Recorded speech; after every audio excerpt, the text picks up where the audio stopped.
또한 주목할 것은 용인입니다. 용인은 수지구, 기흥구, 처인구 세 개 구로 이루어져 있는데 성남시와 인접한 용인 수지구가 이번 지정됐죠. 그 다음에 기흥구와 처인구는 제외됐습니다. 네, 안녕하세요. 준양별입니다. 엊그저께죠. 10월 15일 날 부동산 안정화 대책이 정부 부처 합동으로 발표가 됐습니다. 굉장히 쇼킹하다 이렇게 주변에 관련자분들이 말씀하시는데 보도자료, 정부 부처 합동으로 낸 보도자료를 중심으로 부동산 대책이 어떤 게 나왔는지 같이 한번 살펴보도록 하겠습니다. 일반인들이 봤을 때는 굉장히 어려운 용어도 많고요. 또 특히 처음 집을 장만하려고 하시는 분들한테는 굉장히 생소합니다. 그래서 주요한 내용, 크게 시장에 미칠 우려가 있는 내용을 좀 중심으로 해서 설명을 좀 해드리겠습니다. 주택시장 안정화 대책이 관계부처 합동으로 해서 발표가 됐는데요. 일단 먼저 이런 대책이 왜 나오게 됐는지 배경에 대해서 한번 말씀을 드려보도록 하겠습니다. 2024년 8월과 2025년 3월, 2025년 6월 세 차례에 거쳐서 서울, 용산, 강남 3구가 급등을 했다는 자료가 있습니다. 그 다음에 비규제 지역, 용산과 강남 3구를 제외한 나머지 지역이 비규제 지역이었는데 비규제 지역이 굉장히 가파르게 상승폭이 있었다.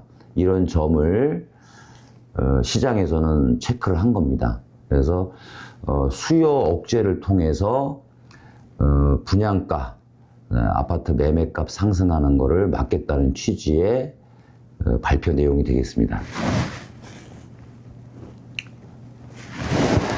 또한 금리가 코픽스 금리가 2%대로 해서 진행을 계속 됐었고요.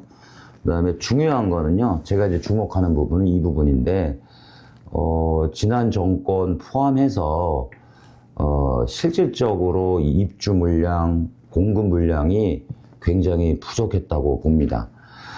이번 대책에도 마찬가지로 수도권에, 지방에는 문제가 없던 것 같아요. 근데 수도권 중심으로 해서 입주 물량이 많이 부족하면서, 매도자 우위, 매수자 우위가 아닌 매도자 우위에 시장이 형성되다 보니까 아파트 매매값이 가파르게 상승했던 그런 현상이 나타난 것 같습니다.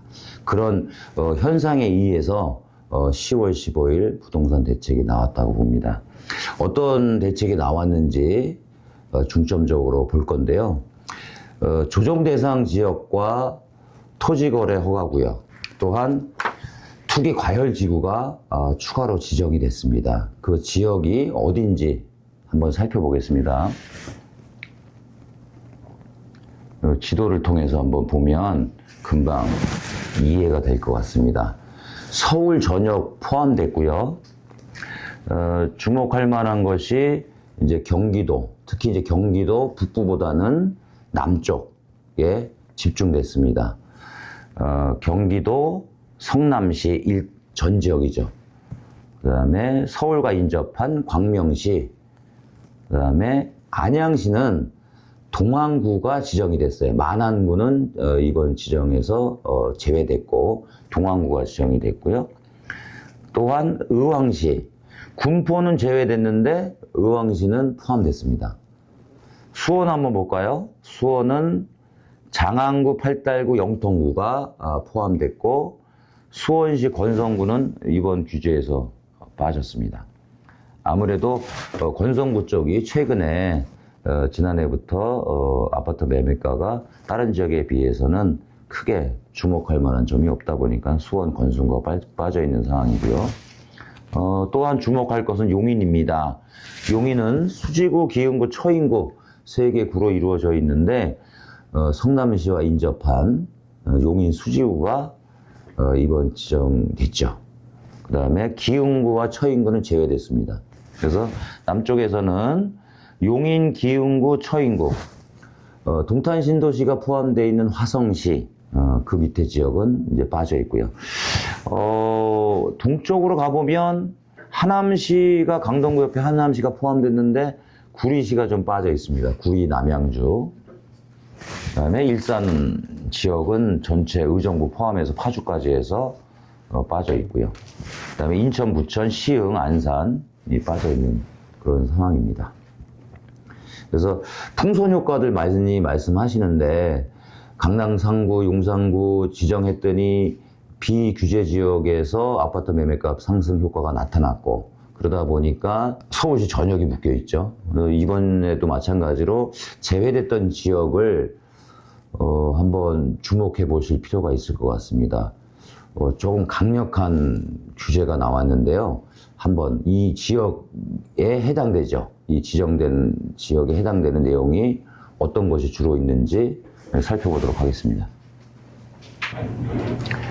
조정 대상 지역하고 투기과열지구 토지거래 허가구역은 동일한 지역이라고 보시면 되고요. 이 지역을 그냥 편하게 규제지역 이렇게 표현을 저는 한번 해보도록 하겠습니다. 규제지역에서 눈에 띄는 것이 LTV입니다. 주택담보대출 시 활용되는 주택담보의 한도가 비규제지역과 규제지역이 확연하게 구분되는데요. 이번에 발표된 것이 무주택인 경우에는 LTV 한도 40%, 유주택이라고 하면 1주택 이상인 경우에는 LTV가 전혀 나오지 않는 0%로 했죠. 비규제 지역하고 비교를 해보면 비규제 지역 같은 경우에는 LTV 한도가 70%, 1주택자인 경우에는 60% 이렇게 유지가 되는데 규제 지역 같은 경우에는 LTV가 40%, 1주택자 이상은 0%다 이렇게 이해하시면 되겠습니다. 차등적으로 그 매매가 기준으로 차등화되어 있는데 그건 다음 장에서 제가 세세하게 설명을 해드리겠습니다. 두 번째는 생활안정자금 목적의 주담대. 생활안정자금하고 주택담보대출하고 헷갈리시는 분 많습니다. 주택을 담보로 해서 등기일로부터 3개월 이내에 대출 신청을 하게 되면 주택구입자금으로 들어가고요. 3개월 이상 됐을 때에 주택을 담보로 해서 대출을 받게 되면 생활안정자금으로 들어가는데요. 생활안정자금이 1주택 최대 1억 원 한도로 해서 묶였다. 한도가 묶여있고 다주택자한테는 생활안정자금이 대출이 안 나온다 하는 부분 주목할 필요 있습니다. 두 번째는요, 생애 최초자들은 어떻게 됩니까? 하는 게 제일 궁금한 사항일 거예요. 규제 지역 내에서 생애 최초로 대출을 받으시는 분들 동일하게 진행합니다. 생애 최초 70%죠. 70%고 전입 의무가 있는데 생애 최초자 대출도 두 가지 버전이 있습니다. 디딤돌 대출을 받는 생애 최초 대출 대상자는 1개월 내에 전입을 해야 됩니다. 그러니까 전세를 통한 갭 투자를 못하게 해놓은 거죠. 그래서 생애 최초자들은 1개월 이내 전입해야 되고 그다음에 일반 디딤돌 대출이 아닌 것은 6개월 이내 전입 의무가 따라 붙습니다. 다음은 전세대출. 전세대출을 받고 있는 분들 계세요. 이제 전세 사시면서 또는 1주택이면서 전세대출을 받고 계신 분들이 있는데 이번 대출 규제에서 전세대출 보유한 차주의 규제지역 내 3억 원 초과 아파트 취득과 규제지역 내 3억 초과 아파트 취득자의 전세대출을 제한한다. 전세대출자가 규제지역 내의 아파트를 분양을 받으려면 전세대출 받은 것을 상환해야 된다는 내용입니다. 그 다음에 규제지역 내에 3억 초과 아파트를 취득한 사람한테는 전세대출을 제한하겠다 하는 내용이 또 주요한 포인트 중에 하나입니다. 다음 보겠습니다. 신용대출. 1억 원 초과의 신용대출을 보유한 차주에 대해서는 1년간 규제지역 내에 주택구입 제한한다. 신용대출 받으신 분들한테 추가로 주택구입과 관련된 대출을 해주지 않겠다 하는 내용입니다. 이 부분도 주목할 필요가 있죠. 다음에 말씀드릴 게 저는 조금 디테일하게 설명해 드리고 싶은데요. 일반적으로 비규제 지역에서 공급하는 신규 분양 아파트하고 규제 지역 내에서 분양하는 신규 아파트가 차등이 될 수 있습니다. 어떤 차등이 있냐면 중도금 대출 보증 발급 요건을 강화하는 내용이 골자가 당기다 보니까 규제 지역 내에서는 분양 금액이 10% 이상 납입한 자에 대해서 중도금 대출 가능합니다.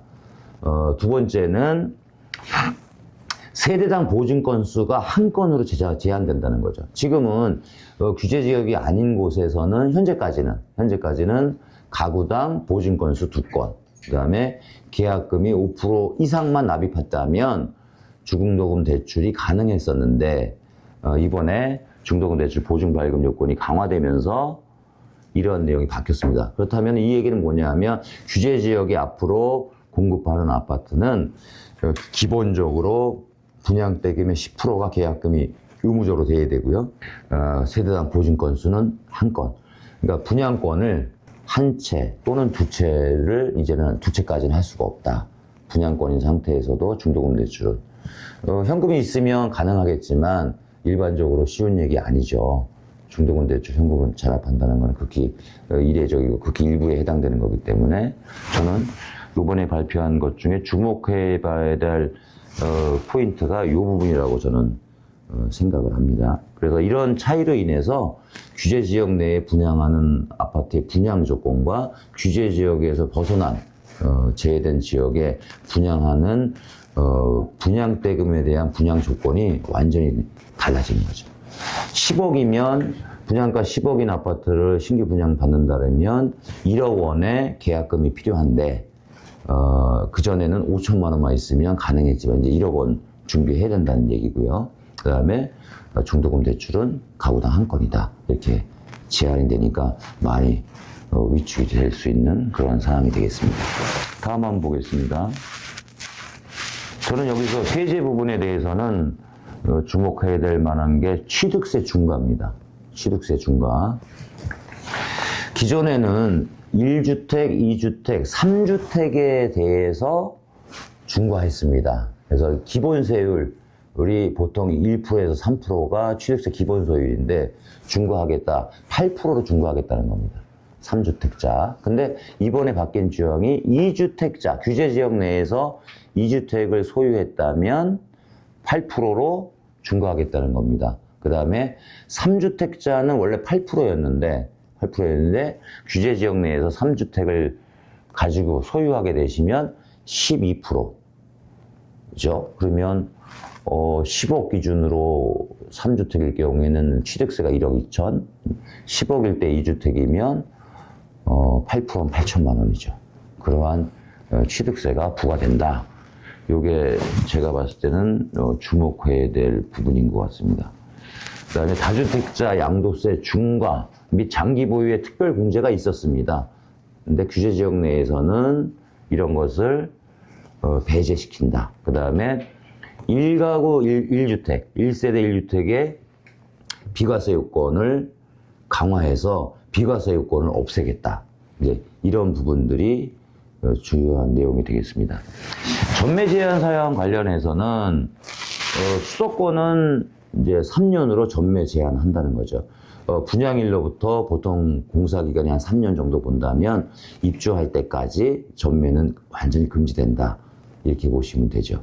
규제 지역은 3년. 근데 비규제 지역은 현재 계약일로부터 6개월이거든요. 그러니까 차이가 많습니다. 규제 지역과 비규제 지역. 그 다음에 이제 추후에 제가 또 토지거래 허가 구역에 대해서 말씀을 드리겠지만 실거주 의무 2년이 따라 붙습니다. 그러니까 사실상 분양받고 입주할 때까지 전매는 불가하고 입주 후부터 2년간은 내가 실제적으로 실거주 의무를 지켜야 된다. 실거주 의무하지 않으면 회수 조치 들어간다. 이런 게 이번 대출의 주요한 사항이 되겠습니다. 여태까지 오피스텔은 규제가 없었는데요. 오피스텔 전매가 1년 동안 제한되는 내용이 담겼습니다. 오피스텔 1년간 전매 제한이 금지된다 하는 내용이 담겨져 있습니다. 오피스텔. 수도권 전매 제한은 아까 제가 3년으로 말씀드렸죠. 토지거래 허가구역에 대해서 한번 살펴보도록 하겠습니다. 주택이고 아파트인데 웬 토지거래 허가구역이냐. 저희 주택에는 아파트 포함해서 토지에 대한, 대지에 대한 대지 지분이 따라붙죠. 그래서 토지 허가구역에 따라서 아파트는 토지 지분이 있고 대지 지분이 있기 때문에 이 토지거래 허가구역에 아파트가 포함이 되는데 허가 대상에 동일한 지역입니다. 아까 제가 말씀드렸던 동일한 지역에 토지거래 허가구역이 추가로 지정이 되는데 지정기간은 10월 20일부터 내년도 12월 연말까지 지정이 됩니다. 그 다음에 허가 대상은 아파트 포함해서 연립 다세대 주택까지 규제 지역 내에 있다면 토지거래 허가구역 대상이다. 토지거래 허가구역 대상이 되면 취득일로부터 2년간 실거주 의무, 내외국인 모두 적용된다고 합니다. 그래서 취득일로부터 2년간 실거주 의무가 발생이 됩니다. 아까 제가 말씀드렸던 아까 LTV가 차등 적용된다 말씀드렸는데요. 조금 자세하게 25억 원 초과되는 아파트 대부분 이제 서울 쪽에 해당이 될 건데요. LTV 한도가 있음에도 불구하고 2억 원이 한도입니다. 2억 원, 그러니까 한 23억 정도의 현금을 준비해야 되겠죠. 15억 원 초과 25억 원 이하는 최대 4억 원으로 정해놨습니다. LTV와 관계없이, LTV, DSR에 관계없이 4억 원으로 정해놨고 15억 원 이하 아파트는 6억으로 지금 627 대책에 나온 6억하고 동일합니다. LTV는. 그 다음에 스트레스 금리, 장래 미래에 발생되는 금리 변동분, 금리 인상분을 그전에는 1.5% 적용을 시켰는데 이제는 1.5%에서 3.0%까지 반영해서 상승 반영해서 DSR 계산할 때 추가하겠다.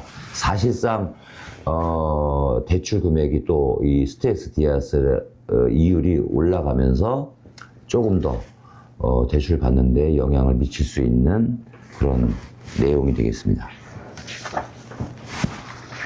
이번에는 주요한 내용을 많이 질문하시는 Q&A를 통해서 설명을 한번 해드리도록 하겠습니다. 아까 제가 이제 말씀드렸던 것이 다 정리돼서 나오고 있는데요. 규제지역 담보에 LTV 강화되는 부분, 주택 구입 목적의 주담대가 이렇게 차등 적용된다. 이거는 일반적으로 15억 원 이하는 6억까지 기존의 627 대책의 기준으로 해서 6억까지 나온다. 이렇게 알고 계시면 될 것 같고요. 그 이상의 아파트를 구입하려고 하시는 분 4억 원, 2억 원 이렇게 차등이 난다. 그 다음에 제가 말씀드렸던 스트레스 금리, 그 다음에 유주택자의 전세 대출도 마찬가지로 DSR 적용하겠다. 이런 내용이 담겼습니다. 무주택자의 주담대 LTV 70%에서 40% 내용 나오고 있고요. 전세 대출을 받은 차주에 대해서도 규제 지역의 아파트를 분양받거나 구입하는 것에 대해서 제한하겠다 하는 내용 나와 있고요.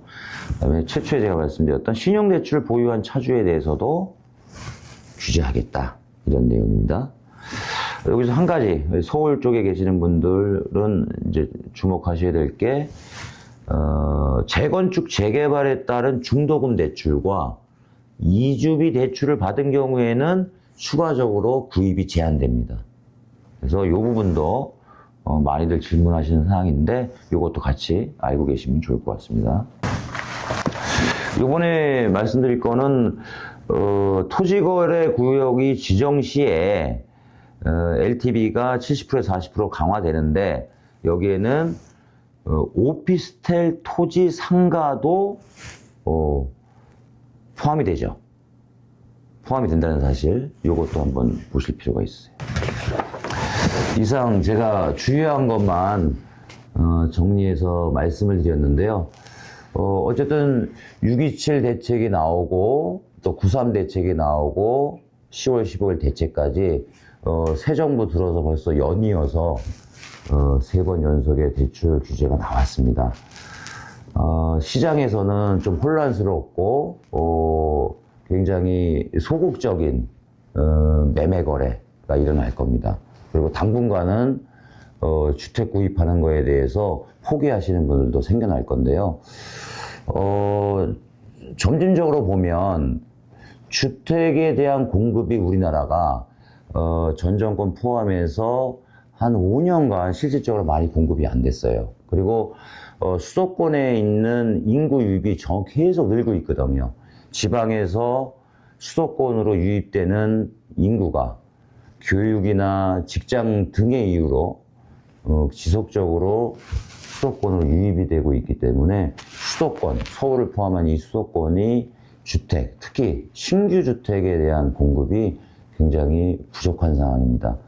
그래서 저는 이번 대책이 나오면서 한두 달 정도는 좀 많이 거래가 안 될 거고, 또